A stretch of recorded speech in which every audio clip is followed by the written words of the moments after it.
CSA. The Witcher 3 نجحت بكل معنى الكلمة انها تكون ال definitive next gen RPG game.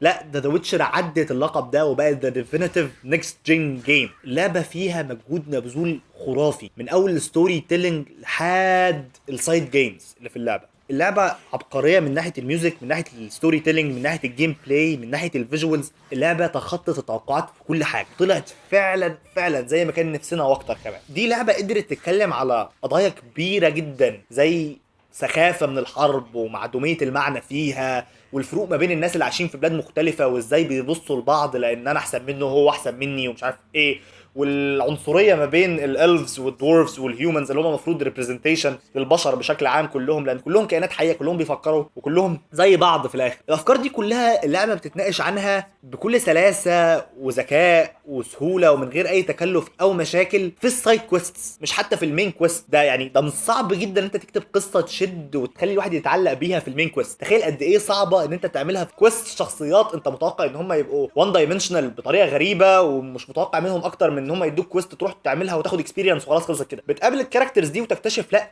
ده كلهم ثلاثيين الابعاد وكلهم ليهم دوافع وافكار، تحس ان هم فعلا عايشين شخصيات موجوده كان ممكن تبقى موجوده في الحقيقه، ويبداوا يتكلموا عن القضيه دي وتبدا تعلق معاك قوي، وتكتشف ان مش بس الشخصيات دي كده، لا ده اغلب الشخصيات في اللعبه ان لم يكن كلها كده، كلهم ثلاثيين الابعاد.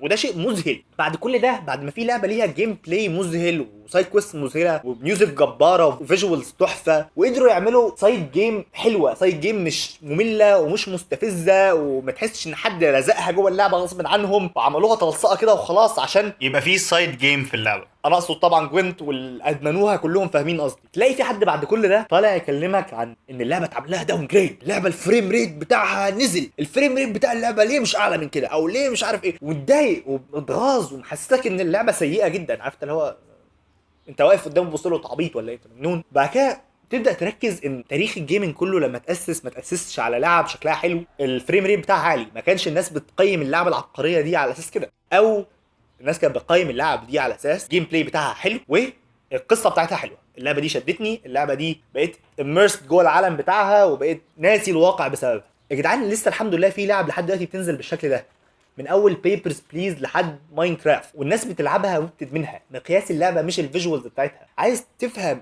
قد ايه الفيجوالز حاجه مش مهمه، انزل يا عم السايبر اللي تحت بيتكم، هتلاقي الناس كل يوم بتلعب كونتر سترايك او كاونتر سترايك لو انت مدارس اجنبي.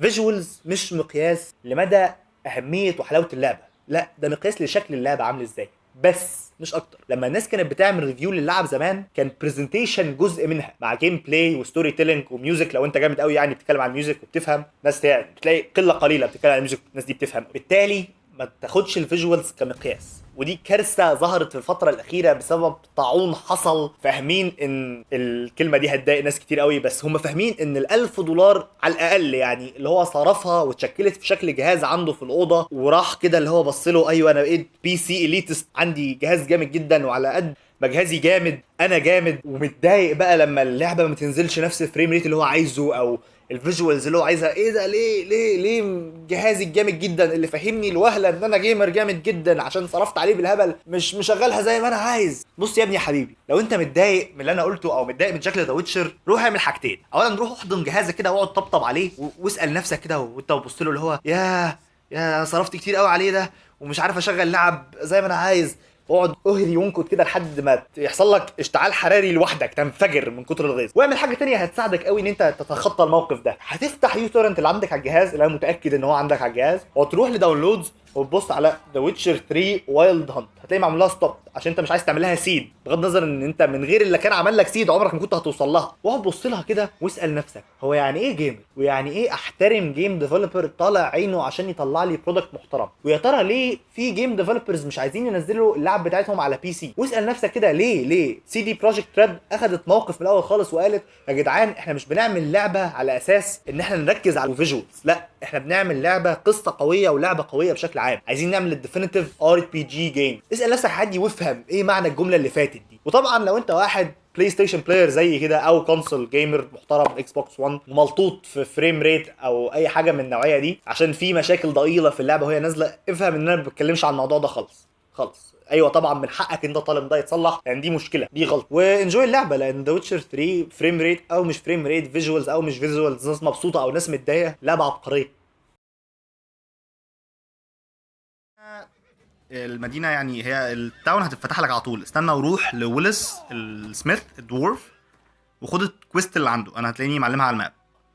هتفضل تتبع اثار واحد كده وهتروح له، هتلاقيه سكران مش شايف قدامه، تقدر تنفخه زي ما انت عايز. فايت يعني لذيذ هو لوحده، كاونتر ودodge والكلام ده، وفي الاخر خلاص تغلبه وهتلاقي خد تروفي فيست اوف ذا ساذرن ستار.